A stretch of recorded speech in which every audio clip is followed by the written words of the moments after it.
On dit que pardonner, c'est être en paix avec soi-même. Est-ce qu'on peut tout pardonner? Il y a des choses qu'on subit dans la vie qui laissent des traces indélébiles. Et ce ne sont pas nos invités de ce jour qui diront le contraire. À tout à l'heure.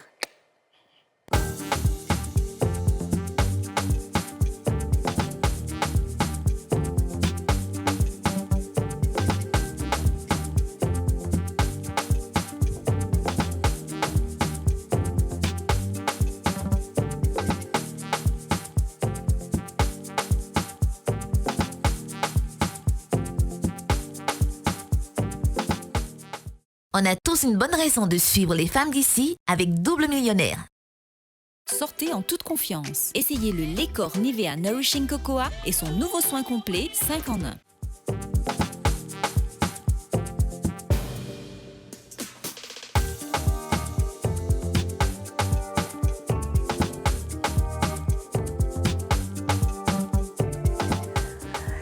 Bonjour à tous et bienvenue dans ce nouveau numéro des femmes d'ici, l'émission en question, l'émission autorisée, l'émission la plus suivie du monde, l'émission préférée de Joe Biden, l'émission regardée sur toutes les planètes, sur toutes les galaxies, l'émission indispensable à votre épanouissement, à votre foi, à votre spiritualité, à votre dévouement, à votre dévotion, l'émission qui vous inspire et qui vous inspire encore. Yes, sir.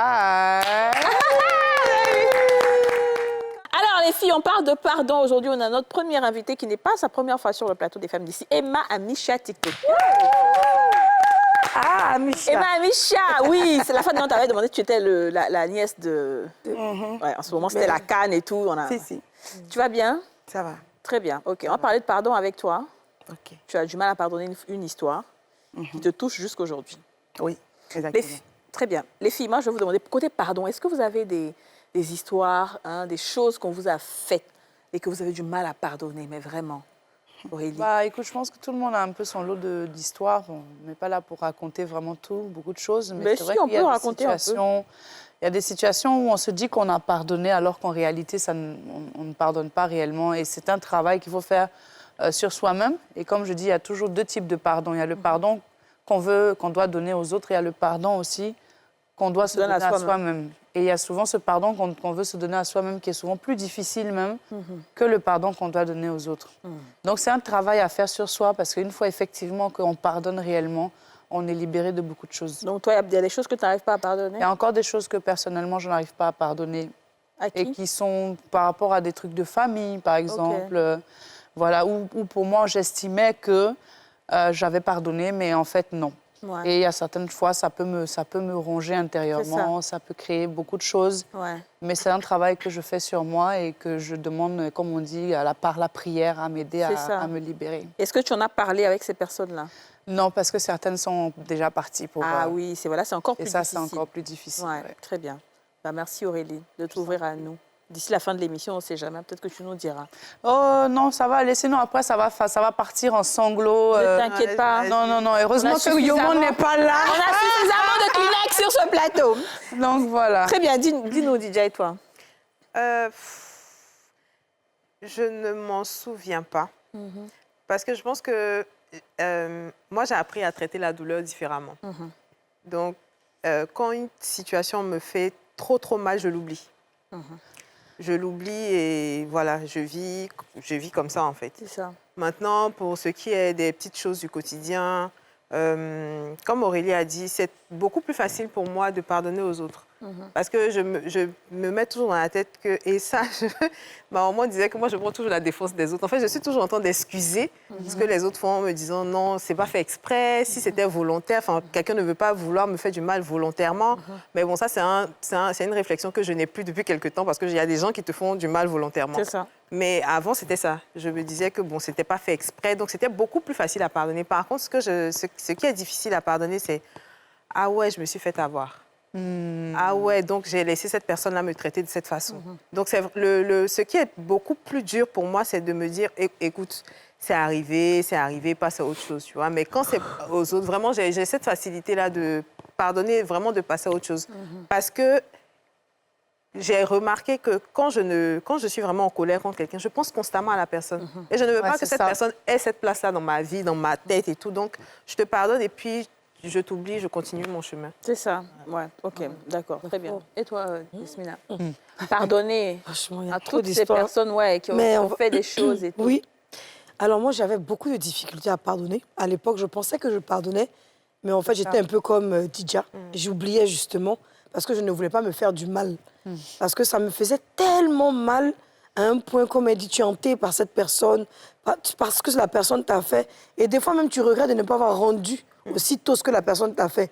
Des fois, tu regrettes d'avoir été aussi faible devant cette personne. Et pourquoi tu n'as pas pu réagir quand la situation était présente. Donc, du coup, à la vérité, je pense que c'est avec beaucoup de spiritualité que j'ai appris le pardon. Parce que ce n'est pas une chose facile.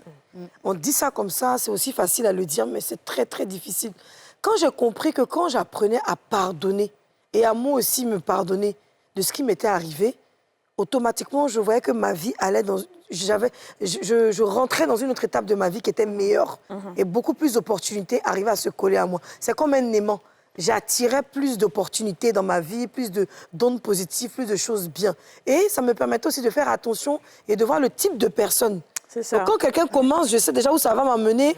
Au lieu d'aller jusqu'au bout provoquer parce que, soi-disant, j'ai la force, j'essaie soit de désamorcer ou bien d'être vraiment tranquille pour ne pas que ces choses m'arrivent. C'est ça. Donc, j'ai appris à pardonner et croyez-moi, le pardon a beaucoup changé ma vie, en tout cas, pour ma part. C'est sûr, c'est sûr. Mais c'est aussi famille, c'est aussi amis, c'est aussi corrélation, c'est dans tout. Hein.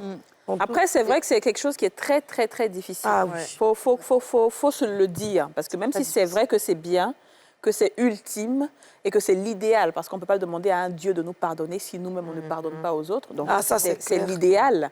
Mais dans la pratique, c'est pour ça qu'on est des humains justement, la pratique c'est que c'est difficile. Surtout quand ça vient de personnes que tu estimes, de personnes que tu adules, des personnes que tu te dis, moi j'aurais jamais fait ça à sa place. Tu vois, c'est ça qui fait mal. Mais il faut juste qu'on se dise que chacun est différent et que des gens font des choses... et le travail qui est très difficile aussi, c'est qu'on le dit, on dit qu'on nous met ça dans l'oubli. On oublie, on laisse tomber, mais on n'oublie pas en fait. C'est au fond de nous et c'est ce qui fait que ça arrange beaucoup. C'est ça, très bien. On va écouter maintenant Emma. Je sais que Emma est déjà au bord. J'ai déjà commencé à pleurer. Oui. Non. Ah, J'ai non. pas, ouais. Moi, il y a Lotus, hein. C'est là-bas dans le pleuve, ici, on ne peut pas. Ça va aller. OK, très bien. Donc, dis-nous ce qui s'est passé et puis ce qui se passe en fait en ce moment. OK. Ça fera bientôt 1 an que j'ai perdu mon frère. Mon grand frère. Ton grand frère. Oh, Yako. Merci. Yako. J'étais allée en voyage et c'était quoi, 1 semaine avant son anniversaire, 10 jours avant son anniversaire. C'était le 22 mai son anniversaire. Et ce jour-là, je lui ai envoyé un message pour lui dire joyeux anniversaire, tout ça. Et moi, mon anniversaire, c'est le 31 mai. Chose qu'il n'oublie jamais. C'est-à-dire que quand c'est mon anniversaire, il est le premier à m'envoyer un message. Mais ce jour-là, mon frère ne m'a pas envoyé de message. Il ne m'a pas écrit, il n'a rien dit du tout. 2 jours après, je ne l'ai pas demandé aussi en fait. 2 jours après, c'est-à-dire le 2 juin, je vois qu'il m'envoie un message. Emma, joyeux anniversaire. Tu sais que tu es ma petite sœur, je t'aime beaucoup. Que Dieu te bénisse. Beaucoup de choses en fait qui suivent. Et quand j'ai vu son message, j'étais un peu prise parce que j'avais eu un anniversaire surprise en fait. Donc je n'ai pas vraiment prêté attention. J'ai répondu vite fait et puis je suis passée à autre chose. Le 3 juin, mon oncle m'appelle pour me dire Emma, c'est Morel. Dès qu'il a dit c'est Morel, j'ai commencé à m'enflammer parce que moi, à chaque moment qu'on m'appelle, c'est pour me dire mon frère est à l'hôpital, ou soit il est ici, il est ici. Donc j'ai commencé à crier. Parce qu'il était maladif? Oui, très. Je lui disais que je ne veux pas savoir, pardon, Morel me fatigue, Morel, tu vas me tuer. C'est la première parole, la première phrase que j'ai fait sortir de ma bouche. Et il me dit, non, ton frère est décédé. Aïe.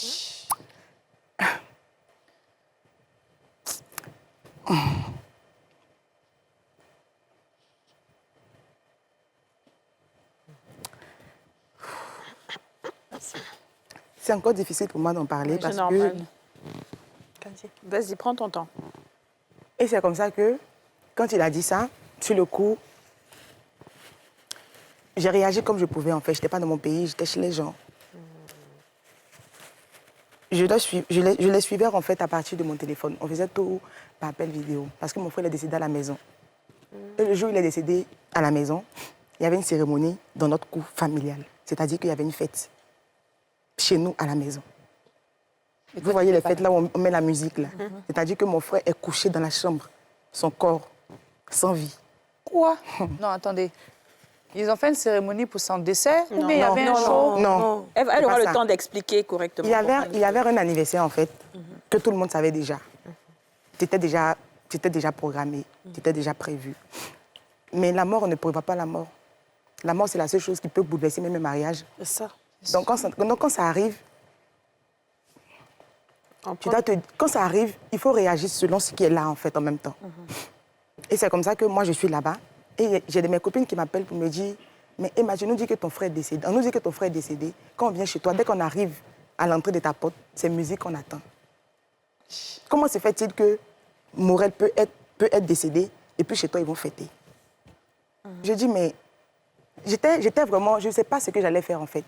Quand j'ai parlé avec mon oncle qui m'avait appelé, et il me disait, non, il faut te calmer, que c'était quelque chose qui était déjà prévu, tout ça, donc on ne pouvait pas rejeter. C'est pour ça qu'on a fait la fête. Je dis, mais à la rigueur, vous faites la fête, mais vous ne mettez pas de musique. Le minimum, parce que même si vous n'avez pas considéré mon frère pendant qu'il vivait, là, il est mort, il ne va plus revenir en fait.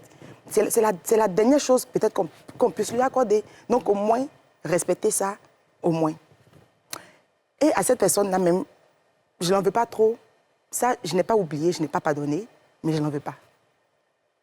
Ce qui m'a fait le plus mal, c'est mon père. On appelle mon père pour lui dire que ton fils est décédé. Et mon père qui dit, il a dit là tout de suite que j'ai compris.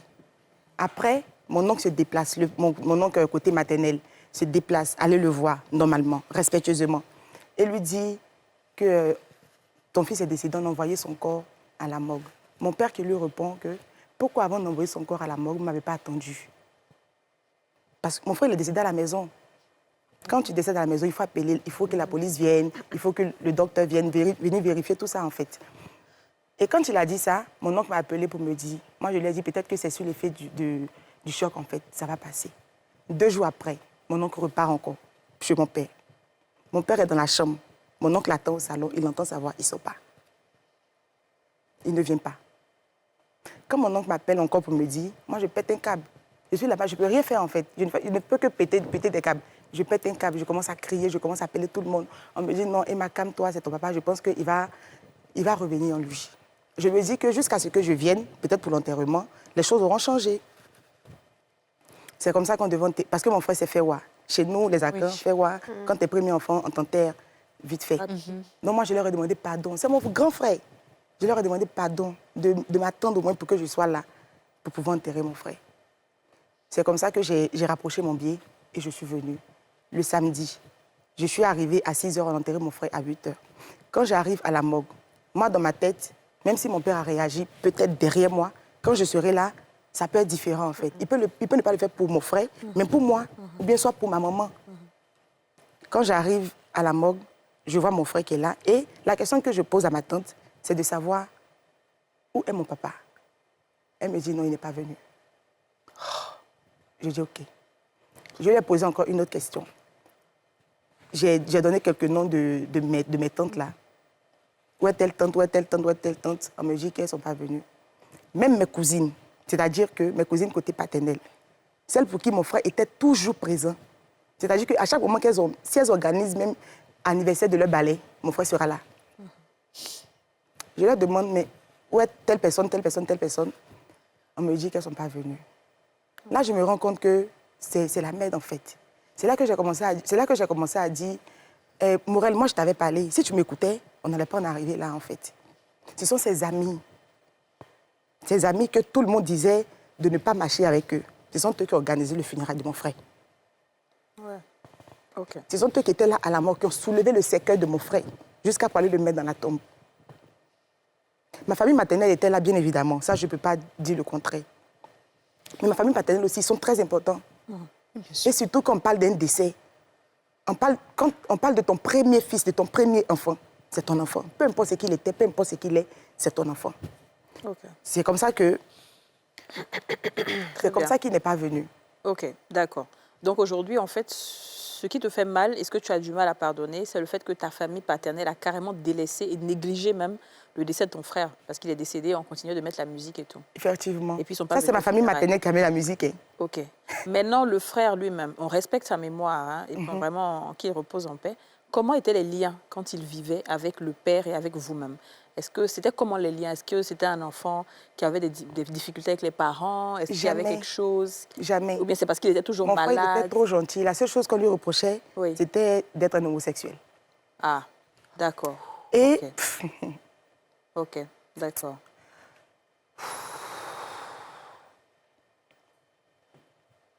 Ça, par contre, il ne l'a jamais dit à personne. Ok. Mais je pense qu'au fur et à mesure, ils ont commencé à découvrir eux-mêmes. Okay. Moi, je leur disais toujours que c'est mon frère. Je ne vais jamais le jeter. Peu importe ce qu'il est, ça reste mon frère. Très bien. Je pense qu'on va marquer une pause publicitaire et on va revenir. On va à la pub et on revient.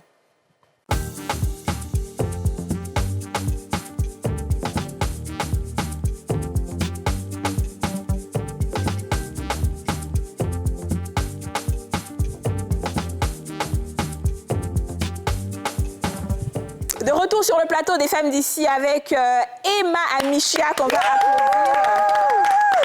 Entre-temps, on a été rejoint par Sarah Gradia qui a aussi une histoire à partager avec nous. Sarah Gradia, bienvenue. Merci. Comment tu vas? Elle va très bien. Très bien. Toi aussi, tu as une histoire oui. Que tu as du mal à... Enfin, on a dû te faire quelque chose. Oui. Tu n'arrives pas à pardonner à ces personnes-là. Très bien. Ben, avant de revenir à Emma, on va écouter ton histoire, Sarah, et puis voir de quoi il s'agit. Vas-y, s'il te plaît. Moi, mon histoire, il y a de là 5 ans maintenant. J'étais avec un jeune. Le jeune, franchement, dit c'est lui qui paye ma scolarité parce que ça ne va pas trop chez maman. Donc, il y a une grande sœur au quartier avec qui je suis. Tout le temps, elle venait tout le temps à la maison, me donnait un peu de conseils. On était tout le temps au quartier, en tout cas, on causait partout, on partait. Maintenant, je lui expliquais mes histoires. D'abord, elle a vu la photo de mon chéri sur mon écran. Elle m'a dit, ah, ton ami, il est bien beau. J'ai dit, ah, merci. Elle m'a demandé son nom, le quartier du gars. Moi, je me suis dit que c'est curiosité. Je ne savais pas que la go était intéressée par le mec. Elle a ajouté le gars sur Facebook. Le gars aussi l'a ajouté. Elle a écrit sur Messenger. J'ai échangé les numéros de WhatsApp, tout et tout. Elle causait avec le jeune, moi, je ne savais pas. Elle avait toutes les infos sur moi. Elle disait aux jeunes, quand je dois sortir, elle disait tout aux jeunes. Non, ah, les jeunes au courant de tout, comme je dois sortir le courant, parce que c'est quelqu'un qui n'aime pas que tu sors trop. Moi aussi, quelquefois, il devait sortir avec mes copines. Donc, je ne lui disais pas, mais la go, elle est au courant de tout. Elle disait au gars. Un coup, le gars me dit que lui ne veut plus de la relation. Moi aussi, je ne savais pas, il y avait quoi. Donc, moi, je demandais pardon. J'envoyais ma grande soeur, tout et tout. Et il expliquait, parce que moi, chez moi, il ne connaissait pas le jeune. Donc, la même fille, tu l'envoies pour demander pardon? Oui, je ne l'envoyais pas pour demander pardon. Je l'expliquais pour qu'elle me donne les conseils, pour reconquérir le gars en question. Parce que je me suis dit qu'elle ne connaît pas le jeune. Donc, je vois, elle connaît le jeune, les deux causes bien. Donc, comme je lui dis quelque chose, elle souvent m'appelle, ça va chez ton chéri? Aujourd'hui, ça va un peu en à causer. Il faut que je lui dis ça va un peu en à causer. Le lendemain, c'est bizarre. Donc, je n'arrivais même pas à comprendre. Moi, je n'ai pas pensé que c'est elle. Donc, dans notre cour, nous, on habitait avant. Le projet de la cour, il est malade. Donc, il envoyait les gens pour prier pour lui. Donc, il y a un papa de l'église, là, je l'ai approché. Il dit, ah, papa, sincèrement, ça ne va pas trop chez moi. Que je suis avec quelqu'un, c'est lui qui m'aide beaucoup. Donc, il faut essayer de prier un peu pour moi, tout et tout. Il a dit, OK, il a compris, il va mettre son prière. Donc, le papa, il prie, il me dit, un vendredi, il vient à la maison, il me dit, ah, ma fille, que dans ton clan d'amis, là, il y a quelqu'un qui sort avec le jeune. Mais tu vas voir. Au fait, moi, mes camarades avec qui je marche, elle est ma grande soeur. Donc, moi, mes camarades avec qui je marche, elles ne font pas ça. Donc, je me dis, ah, c'est quel camarade qui peut me faire ça? Donc, je n'ai pas pensé à ça. Il m'a dit, OK, c'est cette semaine, je te dis, mais tu vas voir la semaine prochaine, je vais te montrer ça. Donc, moi, je devais rentrer sur Abidjan, parce que je viens de San Pedro. Je devais rentrer sur Abidjan. Donc, j'étais partie au marché avec ma cousine, j'étais partie acheter des habits pour que je rentre. Je suis là-bas, ma camarade m'appelle au téléphone, je n'étais pas connectée sur WhatsApp. Elle m'appelle au téléphone, allô, Sarah, connecte-toi. Elle dit, à quoi? Elle dit, connecte-toi. Donc, je me connecte, elle m'envoie la vidéo du gars avec la fille. Le gars, c'est pas que c'est ma soeur. Donc, elle envoie les vidéos. Quand j'ai vu, j'étais tellement étonnée que... J'ai dit, aïe. Les habits, nous, on l'a acheté, mais on a laissé l'habit là comme ça, on est rentré au quartier. J'imagine. Les vidéos, ils étaient en train de faire quoi? Ils étaient s'embrasser. Waouh. Donc, ça montrait qu'ils sont ensemble. C'est ça. Donc, il dit, ah. La vieille mère. Oui. Ton pasteur, là, il est fort. La tête âgée qu'elle. Ton pasteur, là, il est fort. Je ne sais pas même pour la Elle a vieille comme moi. Non, non. Comme elle, comme ça. Ah, un peu jeune. Pas vieille, elle. J'ai que moi. Merci. Pas vieille, elle. C'est plus vieille que la dame. Non, c'est une jeune go. Ben non, c'est vrai, voilà, elle est trop jeune, elle. Oui. Mais je veux dire, tu sais, sa carrure, sa grande soeur à l'époque, on imagine. Voilà. Donc, Elle avait quel âge? Ouais, Claire. Elle avait quoi? Maintenant, elle a 27 ans. Ah, ben donc, elle a peut-être 22 ans. Moi, j'ai plus que c'était. Oui, elle a une fille de 22 ans. Ça passe. Vas-y, c'est une vieille comme moi. Elle a au moins 5 ans de plus qu'elle. Elle a dit, ma fille, c'est bon, elle a montré les vraies faces. On rentre au quartier. Et la fille qui m'appelait pour me dire ça, elle a déjà fait ça à la fille. Donc, oui, elle a déjà fait ça à la fille. En fait, c'est son travail. Oui. Okay. Donc, maintenant... C'est une experte dans le domaine. Donc, on rentre au quartier. La fille me dit, c'est qui m'a envoyé la vidéo, elle me dit, André, la vidéo, il n'y a pas longtemps, c'est aujourd'hui que la vidéo s'est faite. Donc, on peut aller dans son quartier, on va voir vraiment si c'est elle. On va le voir là-bas. Il dit, OK, il n'y a pas de souci, donc allons. On arrive au quartier, parce que ses amis me connaissent. Quand on arrivait dans son quartier, on a vu un de ses amis. Déjà, l'ami, maintenant, il appelle son ami pour dire, ah, que Sarah est au quartier ici avec ses camarades. Parce que nous sommes allés à 5. Oui. C'est ça qu'il s'agit. On va devoir la frapper. On va te voir. Donc, on arrive là-bas. Si quelqu'un est jeune. À 5. Nous, on ne peut pas faire ça, en tout cas. Dans 5, il y a une qui voulait frapper la fille. Il y a une qui voulait frapper. On arrive là-bas. On arrive à mettre au croise le jeune. Il dit, aïe, vous faites que ici? On dit, non. C'est qu'ici, c'est elle est venue voir. Il dit, il n'y a personne. On est là, on dit, nous, on a déjà vu la vidéo. Donc, on veut voir la fille. Au fait, moi, je veux qu'elle me regarde en face, me dit que c'est vraiment elle. C'est elle qui me donnait les conseils, c'est elle qui me parlait. Moi, je veux voir vraiment si c'est elle. Donc, il dit, ah, n'a qu'à sortir, moi, je vais la voir. Il dit, il n'y a personne. Donc, la curieuse, celle qui m'a vu la vidéo, là, elle a poussé la fenêtre, là, elle voit que la fille était derrière. Donc, elle a sursauté. Elle dit, mais toi, tu n'as pas fini de surprendre les gens, hein. Je t'assure. Donc, à chaque année, toi, tu vas venir, tu vas faire ça aux gens. Aïe! Donc, la fille était dans la maison, elle avait honte. Elle a duré dans la maison, elle ne peut pas sortir. Dans le quartier, moi, on me connaissait. Donc, les petits du quartier, tout le monde est sorti dans le quartier. Voleuse de mari. Oh. Voleuse de mari, elle est sortie au quartier. Donc, pour ne pas qu'elle sorte, je ne lui pensais qu'on allait se battre avec la fille. Donc, il prend la fille, la met sur la moto, lui et son ami, ils vont la déposer à la maison. Avant ça, même d'abord, sa maman me dit, pareil, c'était bizarre pour moi le jeu, comme je l'expliquais, elle disait sa maman me dit que vous, les petites filles, là, vous dormez trop. Vous dormez, moi, je ne dors pas pour mon enfant, moi, je ne dors pas pour mon enfant. Elle et sa maman sont complices. La 27 ans. Elle avait sa maman, sont complices. Donc, on va à la maison chez sa maman. Maintenant, moi, je vais expliquer à sa maman. Sa maman au courant de ça, moi, je vais chez sa maman. Elle me dit, mais si le gars aimait sa fille, elle a quoi avoir, que moi, j'ai quoi avoir dedans? Si le jeune ne me veut plus, que c'est sa fille, il ne veut plus quoi? C'est parce que sa fille est très belle. Et devant moi, l'appelle le jeu pour dire que je ne veux pas qu'on harcèle ma fille. Si tu veux de ma fille, vraiment, là, plus jamais je vais voir l'autre là derrière toi, comme ça. Je suis étonnée. Maman, nous tous on a assis chez la femme et puis il s'est étonné. Il dit, ouais, il y a de quoi être étonné. Ok, d'accord. Toi-même aussi, tu n'es pas trop sérieuse. C'est parce que tu faisais tes ken que tu allais te confier à 27 ans. Que 27 ans, j'allais prendre des jolis garçons comme ça, un peu de fille. Quand elle est restée dedans, le gars aussi fait une femme sérieuse. Il était sérieux. Basse ou pas basse, quand tu es sérieuse, le gars, il est là. Elle, sa copine qui était là avant aussi, elle faisait faux way donc les deux non, aussi, elle les a c'est-à-dire que non, c'est pas ça. Il y a des gens qui il y a des coïncidences dans la vie. Coïncidences. Il y a des femmes, c'est des jalouses. Peut-être même elle n'aime pas le gars. Mais juste pour ne pas qu'il soit avec elle, elle est venue se mettre là. Il y a des gens qui ne veulent pas te voir évoluer, qui ne veulent pas te voir heureux. Dès que tu as un petit bonheur là, c'est ce bonheur-là qu'eux, ils vont aller. On appelle ça esprit de cocotti. Mais quand tu vois cocotti, mais il peut faire quelque chose qui est bon. C'est pour cela que déjà la vie qu'elle a là, on ne se confie jamais à une amie. Bien sûr. Les infidélités et les petits pointeurs n'ont pas besoin d'être dévoilés à votre copine. Elle n'a qu'à aller chercher pour elle ailleurs. Ta copine te demande, tu dis, moi ça va. Tout va bien, alhamdoulilah. Ce qui attise même la jalousie de ces filles-là, parce que moi, ça, je l'ai vécu. Quand j'ai dit, j'avais, avant en terminale, quand j'avais une meilleure amie, la même amie en question, la même amie en question, j'avais raconté une fois. Parce qu'il y avait un monsieur qui était là, question de parrain.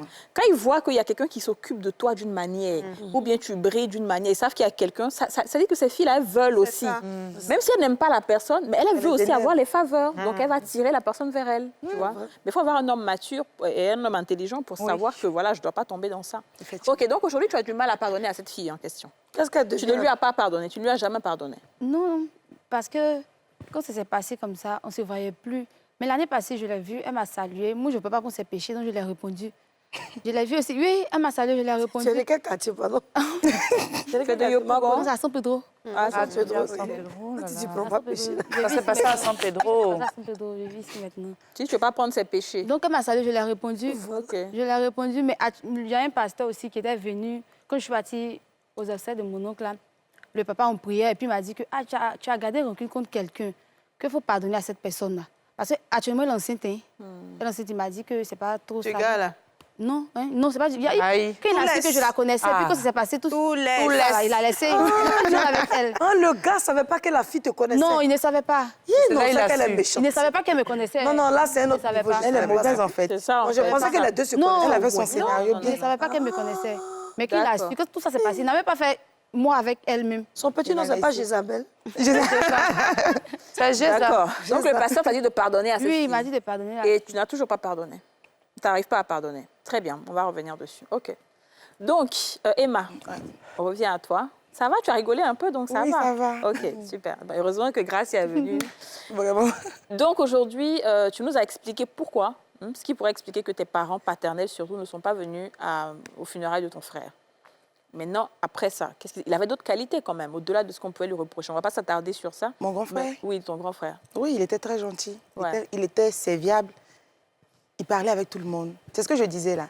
Même si quelqu'un organise un anniversaire de ballet, mon grand frère, il est là. Il devait savoir danser aussi. Un peu quand même, oui. Ouais. Un peu quand même. Il était trop serviable, trop gentil. C'était un bon enfant, il respectait tout le monde. Il ne manquait pas de respect aux gens. Mon frère, il ne se battait pas. C'est avec moi qu'il faisait pas l'âme. Mais tu as dit tout à l'heure qu'il était très maladif. Oui. Est-ce que le fait d'avoir dépensé aussi beaucoup d'argent dans ses soins n'a pas épuisé la famille? Non. Personne n'a rien dépensé. Qui a payé les soins? Ma famille maternelle, je les tire encore mon chapeau, peu importe nos querelles, tout ça, mais ils ont toujours été là quand même pour mon frère. Donc, eux et moi, on se débrouillait comme on pouvait pour pouvoir l'aider, en fait. Mon frère, il était devenu fou. 2 fois. Quand on a perdu notre maman, il faisait une dépression. Et moi, quand on me disait qu'il faisait une dépression, moi, je disais, dépression, c'est quoi? C'est pour les riches. Nous, on est pauvres, on n'est pas 3 fois par jour, je dis pas de dépression. C'est comme ça que je voyais la chose, en fait. Jusqu'à ce que je comprenne que ça existait vraiment. Il est devenu fou 2 fois. Folie de chez folie, c'est pas la blague. Jusqu'à on enchaînait même, en fait. On faisait du mieux qu'on pouvait. Après, il s'est rétabli au fur et à mesure. Après, il a eu une insuffisance rénale. Il a eu beaucoup de choses. Je me rappelle une fois, je suis arrivée à l'hôpital et puis j'ai vu mon frère. Vous voyez les anorexiques, là? Comment ils sont, là? C'est comme ça que j'ai retrouvé mon frère. Pourtant, mon frère, avant, quand il était enfant, on l'appelait Zoumana. Zoumana, ça veut dire genre gros. Il est en forme, il est gros. C'est comme ça que j'ai retrouvé mon frère, comme un anorexique. Et lui qui me regarde, qui me dit, « Hé, Emma, tu penses qu'il est mort? Tu as menti, il n'est pas mort. » Est-ce que vous voyez un peu? Et dans ces moments-là, pendant qu'il était à l'hôpital, il n'y a pas l'un de mes parents paternels qui était là. Même son papa, je me rappelle au funérail de ma grand-mère, mon papa est venu et je lui ai dit, en ce moment, mon frère était encore en train de se rétablir de la folie. Et j'ai dit à mon papa qu'on doit interner mon frère dans un coin là. On dit c'est 750 000 francs par mois. Moi, même s'il peut faire peut-être 2 mois, 3 mois, après je ne pourrai plus. Il faut quelqu'un pour m'encourager, pour me donner la force, pour me dire que Emma, je suis avec toi en fait. Et puis là, comme ça, on pourra le faire. Mon papa a dit, je vais te rappeler après, on va en parler. Jusqu'aujourd'hui, sur la tombe de ma mère, ça n'a jamais été le cas. Quel est toi ton rapport avec ton père? Avec mon père. Quels étaient vos rapports avant la mort de ton le frère. décès? Ok. Il y a un truc qu'il faut que je rectifie. C'est que notre père, mon frère et moi, notre père, c'est notre père adoptif. C'est notre père adoptif. C'est lui qui nous a... Bon, il a plutôt pris mon frère, on va dire ça comme ça. Il était beaucoup collé à mon frère. Moi, c'était juste le nom et puis on passe à autre chose. Père adoptif, c'est-à-dire il a épousé votre maman? Non, notre père adoptif. Et la chance que nous avons, c'est que c'était le cousin de notre maman. Vous voyez, chez nous, en Afrique, là, souvent, quand ta maman te met au monde, tu n'as pas papa, on peut prendre ton cousin pour dire non, que donne le nom de... Donne ton nom à ton... Vous n'avez jamais connu votre vrai père. Voilà. Bon, après, ça, ce sont des détails après. Voilà. Donc, c'est comme ça que... Mais moi, c'était juste le nom que je portais. Je crois que c'est quand je suis arrivée en 5e que j'ai découvert même que c'était son nom qui était sur mes papiers. OK. Mais mon frère, par contre, pendant les fêtes de Noël, quand il était tout petit, il achetait les cadeaux de mon frère. Il était là, en fait. C'était son fils. Je pense que le déclic qu'il a eu quand ses sœurs, quand tout le monde autour a commencé à parler pour dire que c'est comme ça que Morel est, c'est comme ça que Morel est, c'est comme ça que Morel est. Et c'est ce qu'il a suivi, en fait, pour arriver jusque-là. D'accord. Je ne donne pas d'excuses, mais je me dis que il était bien conscient de ce qu'il faisait, en fait. C'est ça. Mais est-ce qu'à un moment donné, il a quand même convoqué son fils pour essayer de lui parler, pour essayer de comprendre quelles étaient ces rumeurs qu'il y avait sur lui, puisque tu viens de dire que donc, la famille est venue un peu mettre sa bouche dans son comportement. Mais est-ce qu'il s'est approché de son fils ou bien lui-même, Morel en question, a essayé de s'approcher de son père, père pour parler de la situation à l'époque? Oui, je me rappelle qu'une fois, il a appelé mon frère, ils ont eu à parler. Mais vous savez, l'homosexualité, ce n'est pas quelque chose qu'on peut décider aujourd'hui, bon, j'arrête et puis j'arrête. Moi, je dis qu'on ne devient pas homosexuel, on est homosexuel. Soit c'est ça, soit c'est pas ça. C'est pas parce que ton père a décidé ou ta mère a décidé qu'aujourd'hui, il ne faudrait plus que tu manges à teke. Tu dis oui, j'arrête de manger à teke. C'est ce que tu aimes pas te cacher pour faire. Donc, c'est un truc comme ça, en fait. Son père lui a parlé. Mais malgré ça, mon frère, il n'a jamais montré aux yeux du monde qu'il était. Qu'il était. Parce qu'il respectait, en fait, son père et il nous respectait également. Mais le père, ok, d'accord. Mais le père avait toujours ça en tête. Je pense que c'est ça qui a été le vrai choc chez le père. Ça ne justifie rien. Ça, je peux comprendre. Ça ne justifie rien du tout même. Ça, je peux comprendre. Ça ne justifie pas chez toi, parce que c'est ton frère. Mais tu sais que toute personne a sa vérité. Il n'y a pas une vérité universelle. Ah, c'est clair. Toute personne a sa part de vérité en laquelle elle croit, dur comme fer, tu vois. Et donc, lui, si selon ses croyances, selon ses convictions fortes, il y a des choses qu'il ne doit pas accepter ou tolérer, surtout pour quelqu'un qui n'est pas peut-être enfant biologique, il peut avoir un choc et puis il va se détacher. On n'est pas en train de l'excuser, mais on est en train d'essayer de comprendre ce qui peut emmener un parent à faire ça. Je ne pourrais pas donner tous les détails de ma famille. Ouais. Oui, parce que je suis à la télévision quand même. Mais je sais de qui je parle en fait. Je sais de qui je parle. C'est mon père. Ça veut dire que je le connais au-delà de tout ce que vous dites là. Qui? Je comprends que le comportement de mon frère ou sa sexualité puisse le déranger. Il n'y a pas de problème. Mais je pense qu'il a accepté des choses pires que ça. Bon, mais ça, nous, on ne sait pas. C'est ce que je suis en train de dire, en fait. Je comprends. Mais nous, on se base sur ce que tu nous dis, ce que tu nous donnes comme information. C'est qu'elle est en train de te dire, en fait. Elle t'a dit, tu dis la même chose qu'elle. Tu dis là, c'est des choses pires. Peut-être pire, là, ça peut être grave, peut-être même nous, même si tu nous dis. Et puis peut-être que sa sexualité peut ne pas être grave pour nous. Donc, comme elle a dit, chacun a sa vérité. C'est qu'il a pu accepter le pire, pour lui, c'était acceptable. Mais il y a peut-être un truc pour lui qui n'est pas acceptable. Et c'est ce qu'elle dit, c'est que tout le monde n'est pas pareil. Tu vois? C'est comme on est assis ici tout de suite, on est en train de s'amuser. On a l'entépé, tu vois, quitte la vilaine, là. Nous, on peut rigoler parce qu'on a l'habitude de se chahuter. Un invité peut mal prendre. Ah bon? Elle veut dire qu'on passe sur leur plateau. Tu vois, tout le monde ne peut pas accepter les choses de la même façon. Donc la vérité, c'est pas tout le monde qui... C'est ça. Est-ce que cette vérité n'est pas chez tout le monde. Mais moi, je veux poser une question pour mieux comprendre. Pas trop rentrer dans les détails parce que je ne veux pas trop me mêler, mais comprendre quand même. Alors, tu as parlé de ta famille maternelle, n'est-ce pas, qui était présent, et la famille paternelle. En ce qui concerne ton papa, entre griffes, il est de ta famille paternelle, de ton papa ou maman? De ton papa ou bien du côté de ta maman? Du côté de ma maman. Donc c'est même maternel, en fait. C'est même famille. C'est même maternel, mais j'ai expliqué ça comme ça, de telle sorte que vous puissiez comprendre. Mais je veux dire, à la base, c'est la même famille. Mais si, c'est-à-dire que... Il y a deux groupes. C'est-à-dire que la mère de mon père adoptif et la mère de ma mère sont cousines. D'accord. Vous voyez?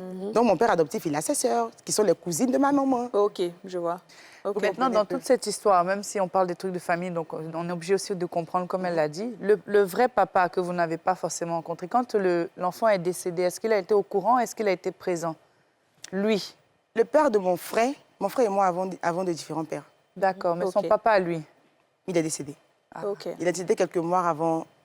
Mais vous êtes que les deux enfants? Moi, mon papa à moi, il était là. Mais vous êtes que les deux enfants de la même mère? Oui. Vous n'êtes que deux? Non, nous sommes 4. OK, d'accord. J'ai 2 petites sœurs. Tu as 2 autres petites sœurs, d'accord. Donc aujourd'hui, c'est quoi ta relation avec ta famille maternelle, ta grande famille maternelle et paternelle? Ma grande famille maternelle. Tout à l'heure, je disais qu'ils avaient organisé, il y avait un anniversaire, comme mon frère... Le corps de ton frère est dans la chambre. C'est vrai qu'aujourd'hui, avec cette personne qui a fait l'anniversaire, tout ça, je lui parle. Là, je me mets même devant pour qu'elle puisse bien me voir. Je lui parle, oui. Je n'ai pas pardonné, je n'ai ni oublié. J'essaie de vivre avec. Parce que je me dis que, hormis tout ça, c'est quelqu'un de bien. Et à un moment, elle était là pour mon frère. Il ne faudrait pas oublier certains détails, en fait. Je ne vais pas la condamner parce que, juste là, peut-être, elle va se dire qu'elle a dépensé son argent pour organiser l'anniversaire de son enfant. Beaucoup d'argent aussi. Ce n'est pas parce que mon frère est décédé qu'elle va arrêter. Mais je me pose la question aussi de savoir que, est-ce que si moi, ma maman, vivait, est-ce que si le rôle était inversé, elle aurait fait ça? Ou est-ce que si c'était son propre fils? Donc ça fait que ça peut même pas me donner le courage de pardonner ça, en fait. Parce que je me dis que si je vais me marier aujourd'hui, je touche du bois, et qu'on m'appelle et me dit, Emma, ton fils est décédé, mariage, c'est quoi? Je m'en fous du mariage, en fait. Ah, ça, c'est clair. Donc quand c'est ton enfant, quand c'est pour toi, quand ça vient de toi, tu vas faire tous les sacrifices possibles. D'accord, très bien. Écoute, on va marquer la deuxième pause publicitaire et on revient.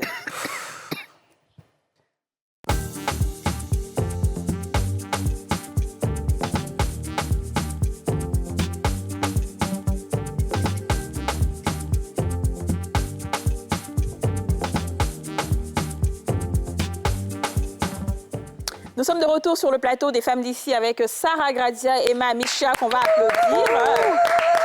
Waouh, on a beaucoup d'émotions avec ton histoire. Vraiment, et puis on comprend très bien, même si on va...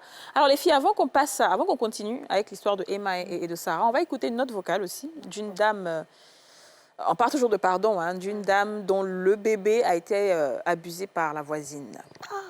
Hello, alors, en 2021, j'ai eu du boulot dans une entreprise où je devais être caissière et je décide alors de déposer ma fille chez un ami qui n'habitait pas loin de la maison. Sa nièce, à qui j'ai proposé une somme à la fin du mois vu qu'elle surveille mon enfant, elle était d'accord, elle a accepté. Et après quelques jours, un soir, je rentre récupérer ma petite parce que je la déposais le matin, je la récupérais le soir. Je ne vais pas la récupérer, elle me dit, maman, la fille de la voisine a joué avec mes tétons. Et j'étais tellement choquée d'entendre ça que je suis allée voir l'ami en question pour lui expliquer, voilà ce que la petite a dit. Il me demande de ne pas parler, de me taire, parce que si je parle et que ça crée un scandale, je ne pourrais plus laisser la petite avec sa nièce. Et moi qui vais au travail, je ne saurais pas comment faire, je serais coincée. Alors j'ai accepté. J'ai accepté. Je n'ai pas parlé, je n'ai plus rien dit. Mais j'avais des soupçons, mais je n'ai plus parlé. Je laissais quand même la petite le matin, je rentrais le soir la récupérer. Et après quelques mois, je laisse le boulot parce que j'avais assez économisé pour ouvrir ma propre entreprise. Et vu que j'étais à la maison, je remarquais que ma fille de 3 ans commençait à se masturber. Quand elle est couchée, quand elle est seule dans sa chambre, elle se masturbe. Et je la surprenais. Quand plusieurs fois ça s'est arrivé, je la surprenais. Et je la punissais au début, je l'ai tapée, arrivé un moment, j'en avais marre de la taper. J'ai commencé à parler avec elle tout doucement pour qu'elle m'explique ce qui n'allait pas. Mais elle avait peur, ne voulait rien me dire. Donc, c'est comme ça que, après 3 ans, ça persistait. Pendant ce temps, je l'envoyais à l'église pour qu'on prie pour elle. Mais ça n'a jamais rien donné. Vu que la cause était tout autre chose.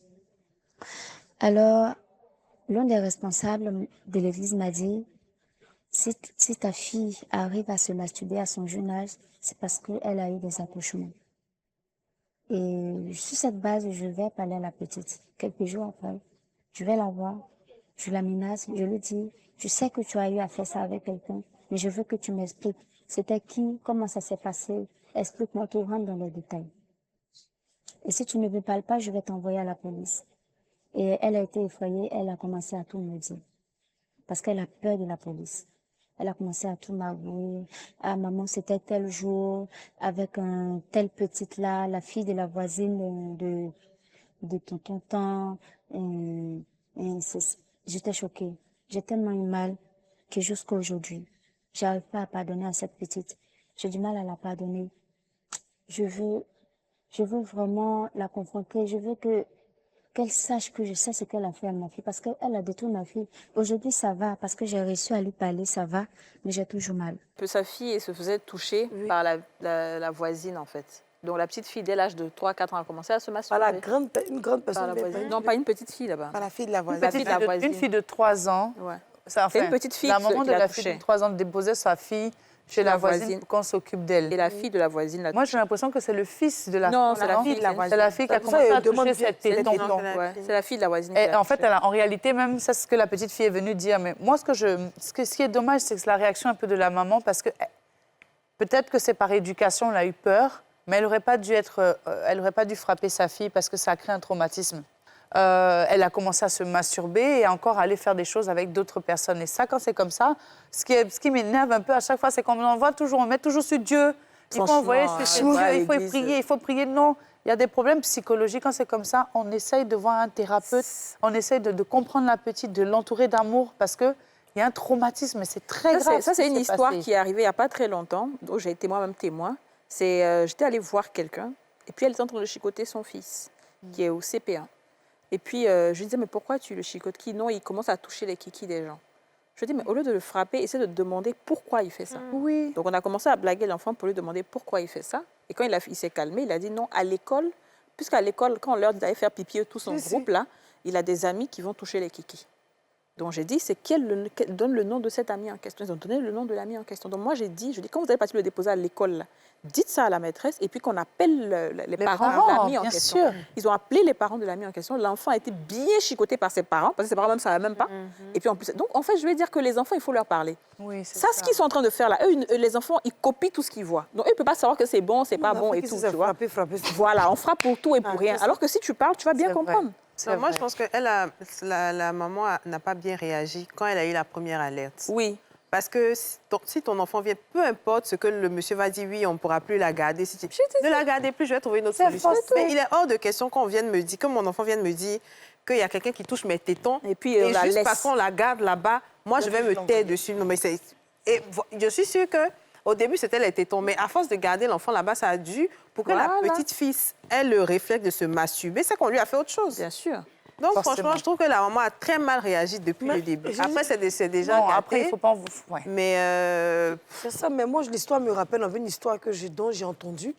Quand j'étais en Angleterre, il y a une dame qui allait travailler, mais qui n'avait pas les moyens de payer la babysitter. Payer là-bas, ça coûte très, très cher. 250 000 la semaine. Là-bas, par semaine qu'on vous paye. Donc, elle avait son chéri avec qui elle vivait, qui n'était pas le papa de sa fille. Donc, quand elle rentre le soir comme ça, elle dit au papa d'aller laver la fille. Et le monsieur faisait des attouchements à la fille depuis qu'elle avait un certain âge. Puis un jour, je ne sais pas, elle était en histoire avec son gars. Puis bon, elle a voulu laver sa fille. Et sa fille lui a dit, mais pourquoi tu ne me touches pas ici, comme ça? La maman dit, mais pourquoi je vais te toucher? Mais c'est ce que tonton fait toujours avec moi. Et comme elle s'est rendue compte que ça faisait des années que le monsieur... Donc souvent, mon mari, il est bien haut. Mon mari, là, il lave tonton de ma fille haut. Mon mari, là, il change les couches haut. Mon mari, il fait tant. Ça l'arrange, c'est pour ça qu'il fait. Ok, donc je vois qu'elle a du mal à pardonner à la nièce. Oh, mais c'est un peu compliqué. Mais quelque part, elle est fautive aussi, la maman. Donc même si on va au tribunal, on appelle ça délester, comment on dit? C'est ça en français, là? En anglais, voilà. Non-assistance en personne entendue. Quand tu délaisses ton enfant, négligence de l'enfant, aller déposer chez les gens qui ont déjà touché, c'est parti private, c'est pas normal. Bon, ok, très bien. De toute façon, on va parler ici de pardon. Elle est pourra, oui. Vas-y, Aurélie. Non, je voulais demander, en fait, à vous deux, c'est une question, c'est en quoi, en fait, le fait de ne pas avoir pardonné tout ce qui vous est arrivé impacte personnellement votre vie? Parce que j'imagine que toi, tu vis avec quelque chose qui est lourd, ce manque de pardon-là. En quoi ça impacte ta vie aujourd'hui? Déjà, il faut dire que ma famille, moi, je suis beaucoup famille. Moi, j'aime beaucoup, même quand ce n'est pas ma famille, moi, j'aime tout le monde, en fait. Mais avec ma famille, c'est pire. Je me rappelle quand ma maman était encore là, je peux marcher, ma tante va me demander, va me dire, Emma, demande de me dire pas. Et dire, compris, même pas un crédit pour venir lui donner. Parce que je ne veux pas que mes parents pensent autre chose de moi. Je veux tellement leur montrer que je suis une bonne fille, une bonne personne, qu'aujourd'hui, ça fait que tout ça me fatigue. Je ne parle pas avec mes cousines. Oui, ça, je ne peux plus le faire. Ça, c'est sûr. Et elles le savent, tout le monde le sait. Est-ce qu'elles veulent parler avec toi, elles aussi? Oui. Je pense. Elle veut parler avec moi. Okay. Je pense. Oui, je pense parce que j'avais le numéro de toutes mes cousines jusqu'à ce que je me rende compte que personne n'a pris le temps de m'envoyer un message, au moins minimum, pour présenter ses condoléances. Ou bien soi-même me dit, Emma, je suis désolée de ne pas pu avoir été là. Elles ne l'ont pas fait? Non. Il y a une seule qui l'a fait. Et après, elle essaie de rentrer dans les détails, tout ça. Je lui ai dit, non, laisse tomber. Quel détail? Dire quoi? Des excuses, quoi? Oui, des excuses. Pourquoi elle m'a dit, oui, elle, par contre, elle était enceinte, tout ça. Donc, j'ai compris. Mais et les autres? D'accord. Et toi, comment est-ce que ça impacte ta vie? Gratia, tu n'as plus personne pour payer tes études? Non, c'est pas ça, mais ça fait que, affaire d'amitié, là, je suis plus trop dedans. OK. Mais au moins, tu as continué les écoles, les études, OK. Je me méfie, quoi? Je me méfie beaucoup. Il y a une seule camarade. Tu as camarade encore? Tu as camarade encore? Oh, moi, j'ai un camarade encore. Non. Tu n'as pas su, elle va rester seule. Oui. Elle est jeune. Mieux voir ceux qui m'ont accompagnée. Non, moi, je pense qu'il ne faut pas tout de suite dire, oui, moi, je ne veux plus avoir d'amis. D'amis, ouais. Il faut juste être beaucoup plus sélective et te mettre en priorité, tout simplement. Et puis, savoir que on peut avoir des amis avec qui on partage de bons moments, mais ils ne sont pas obligés de connaître notre intimité, en fait. Moi, je suis quelqu'un qui parle. C'est ça. Je ne peux pas cacher mes trucs. Dis que tu n'aimes pas cacher tes choses. Elle parle D'accord. En fait, disons, à ma camarade, je ne peux pas cacher quelque chose à ma camarade. Ça fait... c'est ça, ils vont te faire. OK. Parce que l'expérience va t'apprendre à te taire. Mais elle, on n'a pas encore bien fait, en fait. Enfin, c'était pas assez. On n'a pas encore bien fait. Tu sais pourquoi je n'arrive pas à te taire? Moi, je suis comme toi. Moi, je parle beaucoup quand je suis devant l'écran à la télé. Mais dans la vie, je n'ai pas d'amis, je n'aime pas les gens. Parce que moi, j'ai un 6e sens très développé. Quand je suis avec toi, que tu me fais un petit truc, sans que tu es un peu fausse, je zappe. Mais je ne peux pas... Avant, je disais ça. Oh, toi, mauvaise, toi, tu es comme si... Mais... Maintenant, elle, là, je laisse. Il faut chercher la spiritualité. C'est très important. Ça va te canaliser. Ça va te permettre de pouvoir... Il est mieux de se confier à un être qu'on ne voit pas, en qui on croit, je vais dire ça comme ça pour ne pas rentrer dans la religion, plutôt que d'aller se confier à un être humain qui a le souffle de vie, qui peut te trahir à n'importe quel moment. Et une fois que cette être suprême-là arrive à répondre à tes prières ou à tes besoins, tu vas voir que tu vas commencer à être seule. Tu vas commencer à te diriger seule, tu vas commencer à être même plus intelligente, même peut-être. Ouais. Et puis, ça va appréhender les choses très tôt. Après, bon, c'est vrai que là... Voilà, après, tu auras le temps de faire ton expérience dans la vie. Même la spiritualité, qu'on dit, la spiritualité, on ne va pas vers ça, ça vient vers nous. En tout cas. Ça nous choisit. Ça, c'est clair, voilà. Donc, tu ne pourras pas aller, même si tu veux chercher, tu ne pourras pas. Fais ton expérience, parce que chaque expérience va contribuer justement à te façonner. Tu sais, quand tu fais des choses, là, si tu n'as pas appris de ces erreurs-là, tu es condamné à les reprendre. C'est vrai. C'est-à-dire que tu vas reprendre tes erreurs jusqu'à ce que tu retiennes la leçon. Et quand tu vas retenir la leçon, personne ne va te dire quelque chose. Personne ne va venir te dire « Ah, tu parles plus beaucoup ». Personne. C'est toi seul. Voilà. Donc, pour l'instant, non, on ne peut pas te dire quelque chose. Tu vois, tu es très jeune. Nous, tout ce qu'on peut te souhaiter, c'est du bonheur. Voilà. Je te souhaite du bonheur, que Dieu t'accompagne, que Dieu fasse que ces expériences que tu vas vivre là soient vraiment moins douloureuses et que ça se passe bien. Voilà, avec ta copine qui est là en ce moment, c'est pas d'elle qu'on parle, hein. Voilà, c'est pas d'elle qu'on parle. On suppose qu'elle est bien avec toi. Voilà, on souhaite que tout se passe très bien. C'est tout. Tu vois, non? Pardonne. Elle n'a qu'à apprendre à pardonner. Voilà, mais non, l'autre, tu dis que ça, tu veux plus du tout lui pardonner. Elle et sa maman, même elles ont failli. Elle fait des trucs. Ah non. Mais pardonner là. Ne veut pas dire que tu vas aller causer avec elle. En fait, si je quitte ce plateau, je vais la pardonner. Ça veut dire que tu viens de dévoiler ta blessure, donc après le plateau, pour que tu puisses briller. Elle a eu enfant, elle est en train d'avancer. Oui, comme ça. C'est pas à cause de toi que Dieu ne l'a pas bénie. Et si Dieu devait, toi, te regarder, pour la bénir, elle n'allait pas avoir enfant. Donc il faut que toi aussi, tu penses à ton avenir. Donc tu pardonnes et tu te dis qu'elle est ignorante. Tu dis, ah, c'est mon cadavre, elle a pris. Et moi, elle finit le gars, ça, elle est partie. Pendant elle-même, c'est une chercheuse de cadavres. Moi, je suis devant. Ça veut dire que moi, je suis le leader. Quand je fais quelque chose, c'est ma copine. Puis tu avances. Et puis même si elle accouche, il faut lui faire un cadeau, ça ne dérange pas. C'est chic. Ouais. Là, ça, c'est encore ça. Ça, c'est abusé. Non, c'est pas abusé. Non, c'est quelqu'un qui dit là, c'est fort, mais c'est une réalité. C'est quand la spiritualité t'a localisé, que tu es forte, que tu sais que tu es puissante, tu donnes. Au contraire, quand tu donnes à ceux qui sont mauvais, là... si tu lui fais un cadeau, c'est ce que tu dit la fois, si tu lui fais un cadeau quand elle accouche, de toute façon, elle va pleurer. Il y a des gens qui sont mauvaises. Non. Elle ne peut pas imaginer qu'elle a... Pourquoi aller prendre cadeau? Il y a des gens qui sont mauvaises. Non, laissez ça. Laissez ça, la lumière gagne sur l'homme. Voilà. Laisse ça, ma chérie, laisse ça jamais de la vie. Elle ne peut rien faire. Tu la déstabilises automatiquement si elle n'attend pas. Malheureusement, elle va s'y attendre parce qu'on a parlé à la télé. C'est ça, en fait. Mais je veux dire, voilà. C'est-à-dire que si ça, c'est une option. Si c'est quelqu'un que tu as l'habitude de voir, parce qu'elle a quand même accouché. Et généralement, quand on dit que quelqu'un accouche, c'est une bonne nouvelle et tout. C'est seulement dans ce cas-là.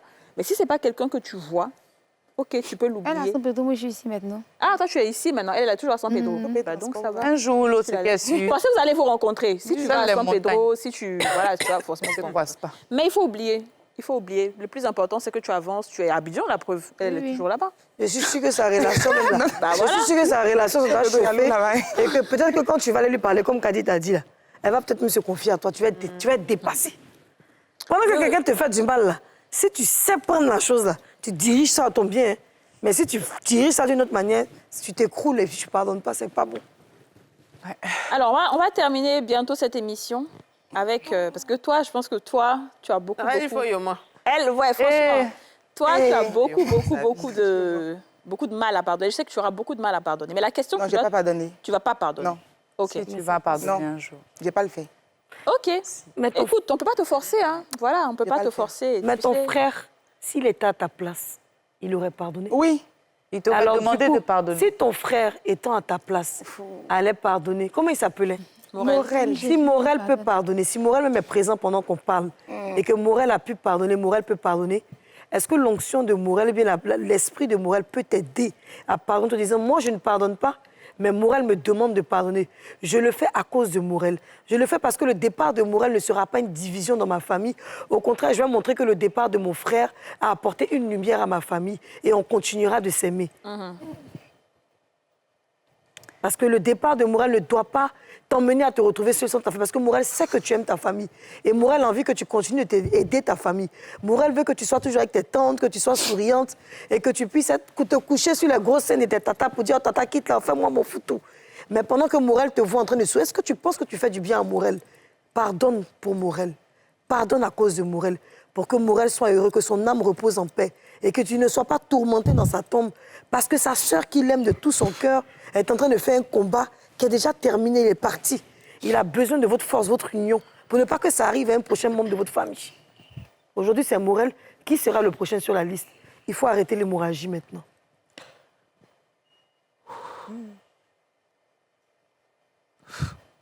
Ça va aller.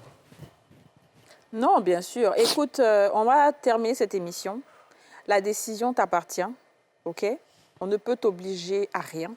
C'est clair. Parce que nous, on a fait notre part. Et quand tu seras prête, je pense que tu le feras.